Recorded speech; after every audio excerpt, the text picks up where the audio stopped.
আর্সেনালের স্বপ্ন ভেঙে দিয়ে 5 বছর পর চ্যাম্পিয়ন্স লিগ ফাইনালে পিএসজি। ঘরের মাঠ পার্ক দে প্রিন্সেসে ফিরতি লেগে ইংলিশ জায়ান্টদের 2-1 গোলে হারায় ফরাসি চ্যাম্পিয়নরা। 2 লেগ মিলিয়ে 3-1 গোলে জয় নিয়ে ফাইনালে উঠেছে লা পারিসিয়ানরা। নাজমুস সাকিবের রিপোর্ট। চ্যাম্পিয়ন্স লিগ ফাইনালের স্বপ্ন নিয়ে প্যারিসে পা রেখেছিল আর্সেনাল। তবে পার্ক দ্য প্রিন্সেসে নাটকীয় এক রাত শেষে মাইকেল আর্তেতার দলকে হতাশায় ডুবিয়েছে প্যারিস সেন্ট জার্মেই।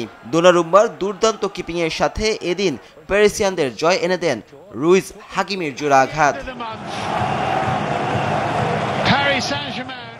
প্রথম লেগে 1-0 ব্যবধানে এগিয়ে থেকে ঘরের মাঠে ফাইনালের মিশনে নামে পিএসজি। জমজমাট লড়াইয়ের ম্যাচে পিএসজি প্রথম লিড পায় 27 মিনিটে। ফ্যাবিয়ান রুইজের বুলেট গতির শট ঠেকাতে ব্যর্থ হন ডেভিড রায়ার। দ্বিতীয়ার্ধের মাঝামাঝি সময় পিএসজিকে আরেক ধাপ এগিয়ে নেন আশরাফ হাকিমি। 72 মিনিটে খুঁজে নেন আর্সেনালের জাল। এর 3 মিনিট পর বুকায়ো সাকার গোলে ব্যবধান কমায় ইংলিশ জায়ান্টরা, তবে এড়াতে পারেনি হার।